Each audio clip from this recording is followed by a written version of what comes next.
പാണക്കാട് സയ്യിദ് മുനവർ അലി ശിഹാബ് തങ്ങളാണ് ഇപ്പോൾ നമ്മോടൊപ്പം ചേരുന്നത്. സ്വാഗതം. ഇവിടെ ആദ്യത്തെ തവണ അല്ല വരുന്നതെന്ന് അറിയാം, എങ്കിലും ഓരോ ബുക്ക് ഫെയറുകളും പുതുമയുള്ളതാണല്ലോ. എങ്ങനെയാണ് ഇത്തവണത്തെ ബുക്ക് ഫെയറിനെ കാണുന്നത്?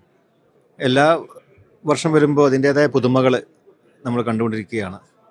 അന്ന് വന്നപ്പോൾ സൗദി അറേബ്യയുടെ മിനിസ്ട്രി ഓഫ് റിലീജിയസ് അഫയേഴ്സിൻ്റെ ഒരു പവനിൽ കയറി. അവർ വളരെ ഇന്നൊവേറ്റീവായി എങ്ങനെയാണ് ഹജ്ജ് ചെയ്യേണ്ടതെന്നും ഉംറ ചെയ്യേണ്ടതെന്നുള്ള ആപ്പുകളും അതുപോലെ ഖുർആൻ്റെ ട്രാൻസ്ലേഷന് ഇപ്പോൾ ഒരു പുതിയ യുഗത്ത്, കാരണം എല്ലാവരും പുസ്തകം വായിക്കണമെന്നില്ല, പക്ഷേ അവർ യുവ തലമുറയെ വായനയിലേക്കും പുതിയ അന്വേഷണത്തിലേക്കും ഒക്കെ നയിക്കുന്ന രീതിയിൽ വായനകളുടെ ഗതി മാറ്റിക്കൊണ്ടിരിക്കുന്ന പല ഇന്നൊവേറ്റീവായിട്ട് കാര്യങ്ങൾ കാണാൻ സാധിച്ചു. ഷാർജ റൂളറുടെ കീഴിൽ ലോകത്ത് തന്നെ ഏറ്റവും പ്രസ്റ്റീജിയസ് ആയിട്ടുള്ള ഒരു പുസ്തക ബുക്ക് ഫെയർ ആണ് ഇവിടെ നടക്കുന്നത്. ഇതിൽ 3 പുസ്തകവും ഇവിടെ തന്നെ പ്രകാശനം ചെയ്യാൻ സാധിച്ചു എന്നുള്ളത് വലിയ സന്തോഷമുണ്ട്. അപ്പോൾ ഇത് ഒരു ലോകത്തിന് മാതൃകയാണ്. ഇത് ഈസ്റ്റും വെസ്റ്റും ഒന്നിച്ചു കൂടുന്നൊരു മീറ്റിംഗ് പോയിൻ്റാണ്.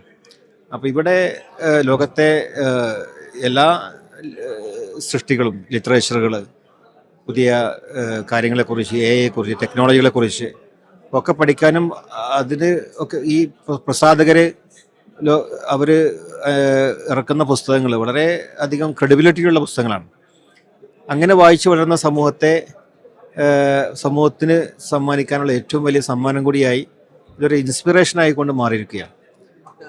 ഉപ്പയെക്കുറിച്ചുള്ള പുസ്തകം, നമ്മൾ ഗാന്ധിയെക്കുറിച്ചൊക്കെ പറയും എൻ്റെ ജീവിതമാണ് എൻ്റെ സന്ദേശം എന്ന് പറയുന്ന പോലെ തന്നെ ഉപ്പയെ സംബന്ധിച്ചിടത്തോളം മലയാളികളെ നമുക്ക് എല്ലാവർക്കും അറിയാം, അദ്ദേഹത്തിൻ്റെ ജീവിതം തന്നെയായിരുന്നു നമുക്ക് മുന്നിൽ ഉണ്ടായിരുന്ന ഒരു സന്ദേശം. അതിപ്പോൾ ഒരു അറബിക് ലാംഗ്വേജിലേക്ക് കൂടി, ഒരു മിഡിൽ ഈസ്റ്റിന് മുഴുവൻ വായിക്കാവുന്ന, അല്ലെങ്കിൽ അറബ് ലാംഗ്വേജിലുള്ള എല്ലാ ഭാഷകൾക്കും വായിക്കാവുന്ന ഒരു സ്ഥലത്തേക്ക് എത്തിപ്പെടുകയാണ്.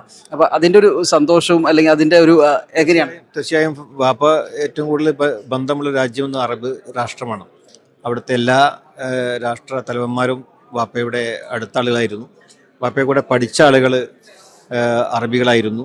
അപ്പോൾ അങ്ങനെയുള്ള ആളുകൾക്ക് അവരുടെ പുതിയ തലമുറകൾക്ക് വാപ്പയെക്കുറിച്ച് കൂടുതൽ ഓർക്കാനും അവരെ പരിചയപ്പെടാനുള്ള ഒരു വലിയ ഒരു എൻട്രി കൂടിയാണ് ഈ പുസ്തകം.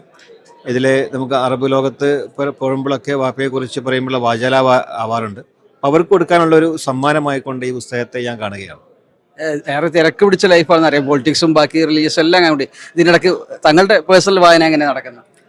എൻ്റെ വായന അധികം വിമാനത്തിലും അത് കാറിലും അങ്ങനെ ആവശ്യമുള്ള കാര്യങ്ങൾ, യാത്രകളിലാണ് കൂടുതൽ വായന നടക്കാറ്. സന്തോഷം. വളരെ തിരക്ക് പിടിച്ച ഈ സമയത്ത് താങ്ക് യു.